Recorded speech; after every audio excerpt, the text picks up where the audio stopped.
Il fut un temps où les ondes vibraient au rythme de voix mythiques. Des voix qui avaient du style, du charisme et une vraie identité, voire plus. Articles de politique. Journalisme d'investigation. Biographie de Faure. Actualité internationale. Faure Gnassingbé Actualité. Livre sur l'histoire du Togo. Voyage organisé Togo. Service d'information. Service d'analyse économique. Abonnement à des magazines sportifs. On a connu l'époque des Bruins au Mansa, d'Adédé, Germain Pouli, Jerry Katanga, Tonton Gauthier Toutou Hakim Tamandja, Diana Bodo, Angèle Koukepaki, Papa Radioto, Deji Kolfas, Blaizo Elso, Sasgaou, Eric Gato. J'en passe et des meilleurs.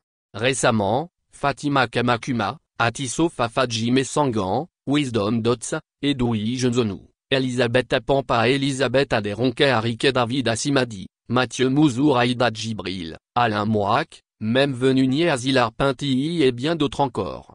Voir plus voyage organisé Togo. Livre sur l'histoire du Togo. Actualité internationale. Service de relations publiques. Articles de politique. Logiciel d'information. Service d'enquête journalistique. Nouvelles politiques. Service d'analyse économique. Abonnement à des magazines sportifs. Ces générations ont marqué leur temps, porté des émissions cultes et inspiré toute une jeunesse. Voire plus produits artisanaux togolais. Service de relations publiques. Journalisme d'investigation. Service d'information. Logiciel d'information. Cours de journalisme. Service de traduction français. Guide touristique Togo. Analyse de la politique. Service d'analyse économique. Mais aujourd'hui, un constat amer fait surface. Le métier d'animateur radio ne séduit plus la nouvelle génération. Les jeunes préfèrent se tourner vers le métier de maître de cérémonie, plus visible, mieux valorisé sans doute, pendant que la radio, autrefois tremplin naturel vers la scène, se vide de ses talents.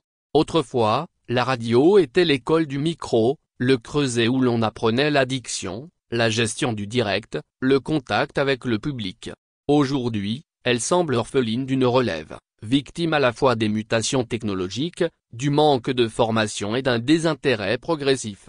Pourquoi cette désaffection? Comment recréer la passion et redonner envie d'habiter le micro? Que faire pour que la radio retrouve sa place comme vivier de talent? Le débat est ouvert, parce qu'au fond, sans animateur passionné, la radio perd son âme. PS, merci à Jésus t'aime et que Kmlan amène pour avoir répondu au sondage qui a vraiment facilité ma rédaction.